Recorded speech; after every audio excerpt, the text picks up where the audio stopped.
video, we are going to be looking at the challenges to the early Weimar Republic from the left wing. So the left-wing groups were people who wanted Germany to be controlled by the people.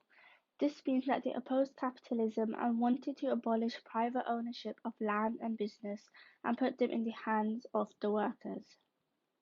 So they stressed the cooperation rather than the independence of nations.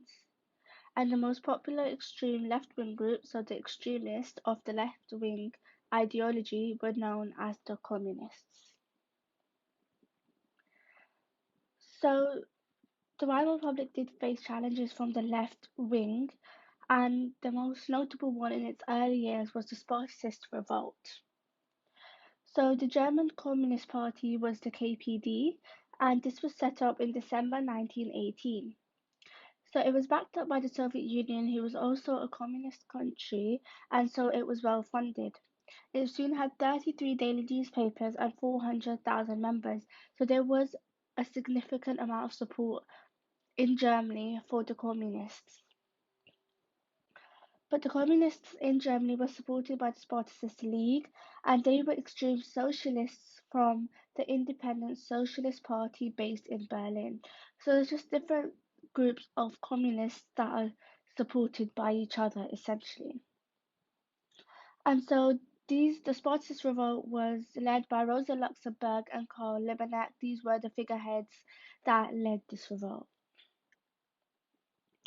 So on 4th January 1919, Herbert, so the leader of Germany at the time, the leader of the Weimar Constitution, he sacked Emil Eichhorn, who was a police chief in Berlin. However, she was very popular with the workers, and so there was this resentment towards Herbert for sacking her, and so the next day, thousands of workers took to the streets in protest to sort of voice their concerns over the fact that Herbert has sacked Emil.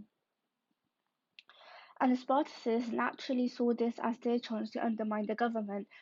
The government are too busy trying to put down this protest that normal citizens of Germany are undertaking, and so it's a perfect opportunity for someone to undermine the government, and this is what the Spartacist League do.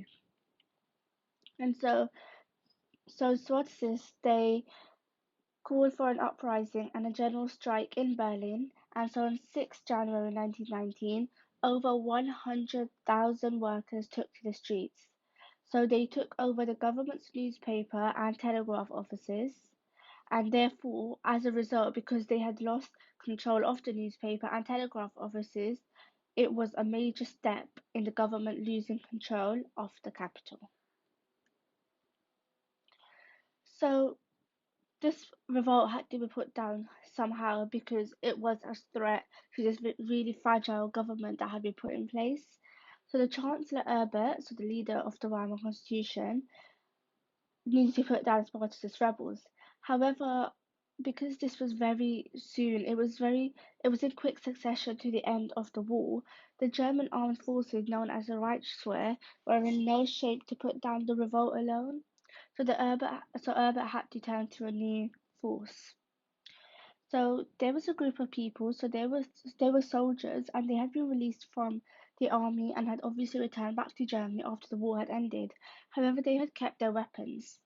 Therefore, this was a hope that the revolt could be put down because these people were known as the Freikorps, and they were right wing and they strongly opposed the communists.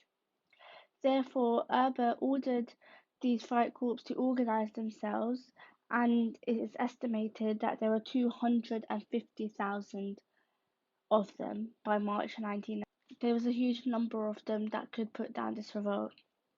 And so towards the end, the revolt had been put down because the Freikorps obviously they had these weapons and they were no match for these unarmed rioters. And so by 13th January, the rebels had been driven off the streets by these Freikorps. And on 16th January, Luxemburg and Liebknecht were arrested and killed by Freikorps officers. So Liebknecht was shot, and Luxemburg was struck on the head with a rifle, shot in the head, and her body dumped in her canal. And for the time being, the left-wing communist rebellion had been suppressed. And that is it for the early challenges to the Republic from the left wing, because this was the major uprising that had taken place, and after this there wasn't another major one. So if this video was useful, please give it a thumbs up, subscribe, and leave any questions down below and I will answer them.